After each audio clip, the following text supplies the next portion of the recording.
행복은 어디에서 온가? 네, 그런 제목으로 말씀을 좀 나눠보겠습니다. 여러분들 제가 먼저 질문을 드려볼게요. 여러분들 행복하세요? 네. 얼굴 보니까 행복하실 것 같아요. 대답 열심히 하는 분도 선물 드릴게요. 오. 하선이 대답 크게 했죠? 네. 한 번 더 크게 보세요. 자, 행복은 그러면 어디에서 오는 걸까요? 재밌을 때요. 내가 하나님 만났을 때요. 네. 오. 이제 그만 대답해도 돼요. 선물 줄 겁니다. 때. 여러분 돈을 많이 가지면 행복할까요? 아니 그런 건 신경 안 쓰죠. 네. 저는 하느님이 필요하죠. 네, 이제 제가 말을 할게요. 하선 양. 돈을 많이 가지면 행복할까요? 저는 돈이 좀 많았으면 좋겠어요. 그럼 행복할 것 같아요. 여러분 좀 힘과 권력이 있으면 행복할 수 있을까요? 오늘 좀 행복이라는 주제로 좀 함께 나누고 싶은 거예요. 부족함이 없으면 행복할까요? 그림처럼 집도 있고 차도 있고 또 성공하고 또 여러 가지 많은 것들을 가졌다고 해서 부족함이 없다고 행복할까요?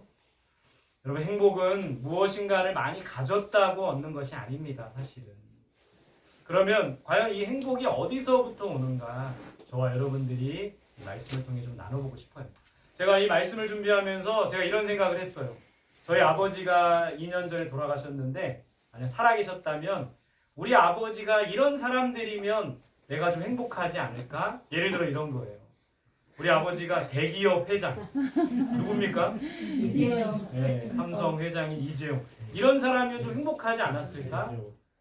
많은 돈도 있고 유학도 보내주고 땅도 있겠고 부족함이 없이 이런 사람의 자녀로 태어났으면 행복하지 않았을까? 이런 생각을 해봤습니다. 여러분들도 그러신가요? 네. 아니 그런 거 상관. 여러분 이런 사람 누굽니까? 손흥민이다. 네, 손흥민 선수 이런 유명한 운동선수 자녀면 행복하지 않을까? 어디든 가든 우리 아버지가 자랑스럽고 또 이 정말 유명한 운동선수이기 전에 많은 정말 연봉을 받고 돈을 벌고 이런 사람의 자녀면 행복하지 않을까? 유명한 연예인 우리 아버지면 어떨까? 누굽니까? 유재석. 네, 유재석 이런 사람이 우리 아버지면 얼마나 좋을까? 연예계에 가서도 대접받고 인정받고 칭찬받고 부족함이 없을 텐데 이런 사람의 자녀면 어떨까? 누구예요? 우리 어르신들 좋아할 것 같은데. 네, 역시 우리 많은 우리 그 여성분들의 스타 임영웅 이런 사람이 우리 아버지면 좋지 않을까 이런 생각이 있어요. 혹은 국회의원의 자녀면 어떨까? 혹은 대통령의 자녀면 어떨까? 이런 생각을 좀 해봤어요. 근데 왜 이 사람들이 우리 아버지면 좋을까요?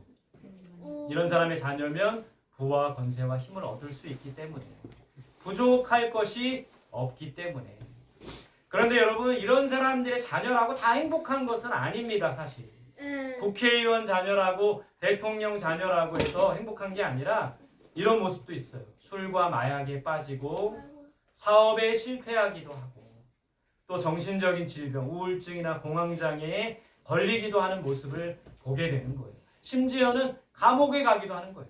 그러니까 행복은 우리 아버지가 재벌이고 우리 아버지가 유명한 사람이고 우리 아버지가 힘과 권력을 갖고 있는 사람이라고 해서 행복한 것이 아니라 부와 권세와 힘을 가졌다고 모두 행복한 것이 아니라는 거예요. 오늘 우리가 읽은 이 말씀 같이 한번 읽어보겠습니다. 시작. 여호와께서 우리와 같이 말씀하시되 지혜로운 자는 그의 지혜를 자랑하지 말라. 용사는 그의 용을 자랑하지 말라. 부자는 그의 부함을 자랑하지 말라. 여러분 성경에서는 우리가 가지고 있는 지혜나 부나 강함이나 모든 갖고 있는 것을 자랑하지 말라고 했어요. 왜냐하면 그 모든 것들이 다 한순간에 사라질 수 있기 때문이라는 겁니다. 그래서 여러분 이 성경을 근거로 할 때 많이 가졌다고 행복한 게 아니에요. 힘과 권력을 얻었다고 행복한 것이 아니에요. 우리 부모님이 돈이 많다고 해서 행복한 것이 아니라는 거예요. 그렇다면 어떻게 하면 행복할 수 있을까? 하느님 믿으면. 우리가 행복이라는 찬양을 불렀죠. 행복이라는 찬양 중에 이런 가사가 있어요. 가진 것이 적어도 감사하며 사는 삶. 여러분 적게 가졌어도 감사할 수 있는 사람이 진정 행복한 거예요. 많이 가졌다고 감사하는 게 아닙니다. 우리가 비록 작은 것을 갖고 있지만 부자는 아니지만 감사할 때 진정한 행복이 우리에게 올 수 있다는 거예요. 감사하는 저와 여러분들이 되시기를 바랍니다. 아멘. 또 그 행복이라는 가사에 보면 내게 주신 작은 것을 나누는 삶이 행복하대요. 여러분 진정으로 행복한 사람은 자기의 것을 나눌 수 있는 사람이라는 거예요. 또 그 찬양 가사에 하나님의 자녀로 살아갈 때 행복할 수 있대요. 재벌 자녀가 아니어도 유명한 어떤 정치인의 자녀가 아니어도 대통령의 자녀가 아니어도 유명한 연예인의 자녀가 아니어도 우리가 하나님의 자녀로 살아가기 때문에 그것이 행복할 수 있다라는 거예요. 아멘. 여러분 하나님의 자녀가 되면 왜 행복할 수 있습니까? 오늘 본문 말씀이죠. 다시 한번 같이 크게 읽어봅시다. 시작. 이스라엘이여 너는 행복한 사람이로다. 여호와의 구원을 너같이 여기시느니라. 그는 너를 공평하시고 내 영광에 가리시도다. 내 대적이 내게 복종하니 내가 그들의 높은 곳을 밟으리로다. 아멘. 여러분 성경은 이스라엘 백성들의 역사이기도 합니다. 이스라엘 백성들이 하나님의 자녀였던 거예요. 그래서 광야 40년 광야 생활을 해도 행복할 수가 있었고 노예로 팔려가도 행복할 수 있었고 많은 고난과 어려움이 있어도 행복할 수 있었던 이유는 그들이 하나님의 자녀였기 때문인 거예요.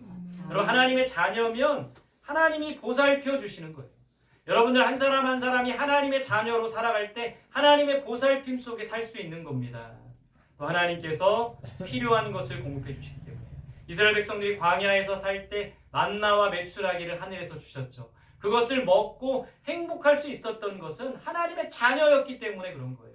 부족한 것을 채워주시기 때문에. 그 그림의 이 그림은 누굴까요? 성경에 나온 인물 중에 예수. 엘리야라는 사람이에요. 엘리야. 엘리야라는 사람이 지쳐서 쓰러져 있을 때 하나님께서 까마귀를 통해서 또 시냇가의 물을 통해서 먹이고 입히고 그래서 힘을 주셨던 이야기를 부족한 것을 채워주시는 거예요. 여러분 이 엘리야처럼 부족함 가운데 궁핍함 가운데 어려움 가운데 있다 할지라도 하나님이 우리의 아버지가 되시기 때문에 부족함을 채워주시는 거예요. 어려움을 이기게 하시기 때문에 하나님의 자녀로 사는 게 행복한 겁니다. 외로움을 해결해 주시기 때문에. 여러분들 중에 외로운 사람 있어요? 저한테 찾아오세요. 저를 찾아오시기 전에 하나님을 만나면 됩니다. 하나님이 나의 아버지시가 되기 때문에 외로움도 해결해 주시는 거예요. 무엇보다 하나님이 아버지가 되시면 삶의 의미를 찾을 수가 있어요. 하나님의 아버지가 되시면 항상 기뻐할 수 있어요. 고난 가운데 어려움 가운데서도 항상 기뻐할 수 있다는 거예요. 여러분 하나님의 자녀가 되면 행복할 수 있습니다. 한번 따라해 볼까요? 하나님의 자녀가 되면 행복할 수 있다. 나도 하나님의 자녀이기 때문에 행복할 수 있다. 여러분 그런 행복이 저와 여러분들에게 있기를 소망합니다. 결국에 오늘 말씀의 주제는 그거예요. 하나님의 자녀이기 때문에 우리가 행복할 수 있다라는 거예요. 하나님이 보살펴 주시고 하나님이 도와주시고 하나님이 필요를 공급해 주시고 하나님이 함께 하시기 때문에 행복할 수 있습니다. 그렇다면 여기서 이제 질문, 어떻게 하면 하나님의 자녀가 될 수 있을까요? 어떻게 하면 자녀가 될 수 있을까요? 자, 말씀 봅시다. 시작. 영접하는 자, 곧 그 이름을 믿는 자들에게는 하나님의 자녀가 되는 권세를 주셨으니. 두 가지예요. 어떻게 하면? 누구를? 예수님을 영접하면. 또 한 가지는 뭐예요? 예수님을 믿으면. 두 가지. 하나님의 자녀가 되는 방법은 결국 두 가지예요. 예수님을 믿는 거예요. 근데 예수님의 어떤 걸 믿어야 되냐면 예수님께서 이 땅에 나를 위해 이 땅에 오셨다는 거. 여러분 오늘 무슨 날입니까? 성탄절은 어떤 날이에요? 선물 받는 날입니까? 아니요.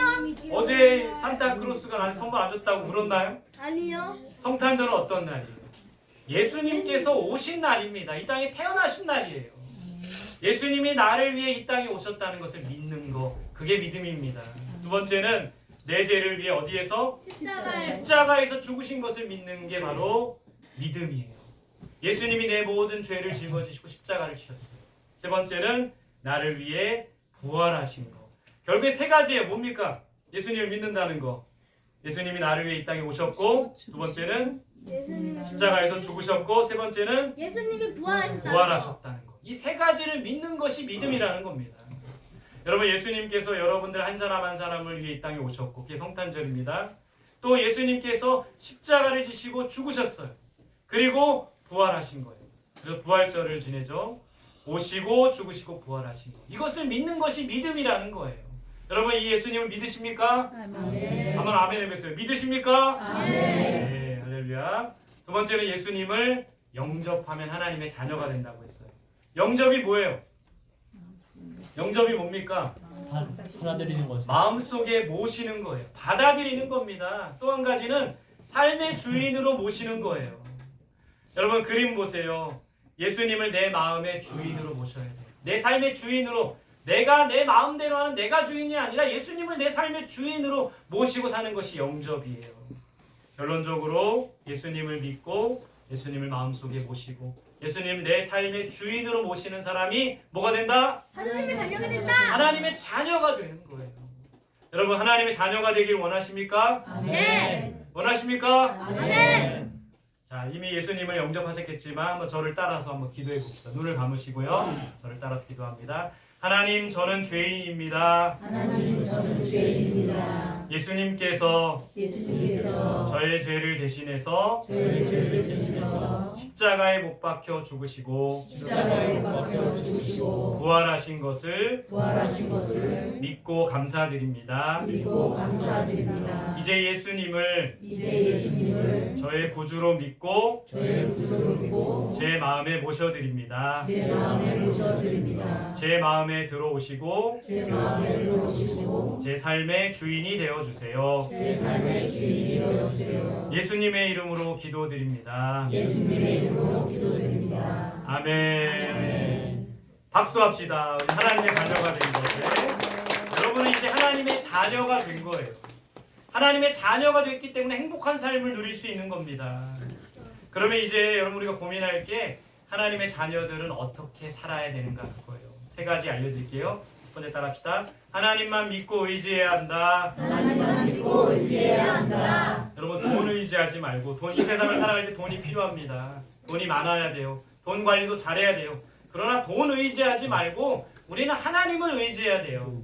술을 의지하지 말고 저는 여러분 이게 우리 아이들은 안 그렇겠지만 우리 어른들은 또 이제 남자분들 특히 술 먹고 술에 의지하고 술에 의지해 살아가는 그런 삶을 모두 다 이제 정리하고 예수님만 믿고. 우리 학생들 중에서 술 먹는 친구들 있나요? 저 그거 경찰. 혼나 나한테. 술을 의지하지 말고 또 사람 의지하지 말고. 여러분 이 보세요. 이단 신천지의 그 교주인 이만이라는 사람이 이단과 우리 기독교 진짜 기독교의 차이가 뭔지 아세요? 기독교는 사람을 의지하라고 하지 않아요. 근데 이단들은 사람을 의지하라고 말합니다. 여러분 우리는 사람을 의지할 것이 아니라 하나님만 의지해야 돼요. 여호사밧 이스라엘 백성 이 성경에 보면 여호사밧 왕이 이방 나라가 쳐들어올 때 하나님만 의지하고 하나님만 바라보고 하나님께만 기도했습니다. 전쟁에서 큰 승리를 거둘 수 있었죠. 우리 이렇게 살아야 돼요. 돈 의지하고 사람 의지하고 술 의지하지 말고 하나님만 의지하며 살아야 된다. 아멘. 두 번째는 따라합시다. 하나님만 예배드려야 한다. 하나님만 예배드려야 한다. 우리가 하나님의 자녀라면 하나님께만 예배드려야 돼요. 다른 신을 섬기지 말아야 돼요. 여기 과거에 내가 불교에 다니고 어디에 다니고 절에 다니고 어디 다녔든지 간에 지금 하나님을 마음속에 모셨다면 이제 다른 신을 섬기면 안 돼요. 헛된 것에 빠지지 말고 예수 믿는데 점집에 가고 예수 믿는데 점 보러 가고 그러지 말고 헛된 것에 빠지지 말고 오직 하나님만 예배해야 합니다. 아멘. 하나님만 예배하는 우리 모두가 되시기를 바랍니다. 아멘. 세 번째는 따라합시다. 하나님의 말씀을 따라 살아야 한다. 하나님의 말씀을 따라 살아야 한다. 여러분 우리가 우리 부모님의 말을 잘 듣고 부모님의 말을 순종하듯이 하나님이 우리가 부모가 되시고 하나님이 우리 아버지가 되시면 하나님의 말씀을 따라 살아야 돼요. 아멘. 그래서 매일매일 성경을 읽어야 합니다. 또 매일매일 기도를 해야 돼요. 성경만 읽어서도 안 되고 기도만 해서도 안 돼요. 기도와 말씀을 같이 해야 돼요. 결국 이 말은 교회 중심의 삶을 살자는 거예요. 우리 선한목자교회 성도님들은 교회 중심의 삶을 살아야 돼요. 목사님이 와서 예배드리자면 예배드리고 기도하자면 기도하고 말씀 읽자면 말씀 읽고 이런 교회 중심의 삶을 사는 것이 바로 하나님의 자녀로 살아가는 겁니다. 우리 성원교회 성도님들 마찬가지예요. 목사님이 함께 예배드립시다. 함께 예배드리고 기도합시다. 기도하고 말씀 읽읍시다. 함께 말씀 읽고 이런 교회 중심의 삶을 사는 것이 바로 하나님의 자녀로 살아가는 삶이라는 겁니다. 아멘. 여러분 참 이제 말씀을 정리하겠습니다. 참된 행복은 어디에서 옵니까? 따라합시다. 예수님을 믿을 때 온다. 예수님을 믿을 때 온다. 예수님을 잘 믿어야 돼요. 두 번째 따라합시다. 하나님의 자녀가 될 때 온다. 하나님의 자녀가 될 때 온다. 세 번째 따라합시다. 나누며 섬길 때 온다. 나누며 섬길 때 온다. 여러분 우리 그리스도인들은 나누며 섬기며 살아야 합니다. 그림처럼 어느 교회에서 연탄, 사랑의 연탄 나누기를 했어요. 우리 함께 올해 성원교회가 이렇게 선한복좌의 교회 와서 예배드리는 이유는 저희가 올해 많은 섬김과 나눔을 받았어요. 이 받은 게 너무 감사해서 누군가에게 좀 나눠주자 하는 마음을 가졌던 겁니다. 그래서 함께 예배드리고 또 함께 나누고 함께 식사하고 이 은혜를 좀 나누자 이런 마음을 가졌어요. 여러분 이 참 신기한 게 많이 가졌다고 행복한 게 아니라 많이 나눌 때 행복할 수 있다는 거예요. 이 아멘. 말씀을 생각하며 여러분 많이 나누고 하나님의 자녀로 살고 하나님 예수 그리스도를 믿는 믿음 안에 살 수 있기를 바랍니다. 아멘. 예수님이 이런 말씀하셨어요. 마지막으로 같이 읽어봅시다. 시작. 범사에 여러분에게 모범을 보여준 바와 같이 수고하여 약한 사람들을 돕고 또 주 예수께서 친히 말씀하신 바 주는 것이 받는 것보다 복이 있다 하심을 기억하여야 할지니라. 예수님 뭐라고 하셨어요? 빨간 글씨. 주는 것이 주는 사람이 복된 거예요. 아멘. 주는 사람이 행복할 수 있습니다. 아멘. 받기만 해서는 안 되는 거예요. 우리 성도님들 교회 와서 받기만 하지 말고 주는 겁니다. 아멘. 서로에게 주고 아낌없이 주고 하나님께 아낌없이 드리는 자가 진정한 행복을 누릴 수 있다는 거예요. 아멘. 진정한 행복을 누리는 여기 모여있는 모든 우리 성도님들 되시기를 소망합니다. 아멘. 할렐루야. 아멘. 자, 약속대로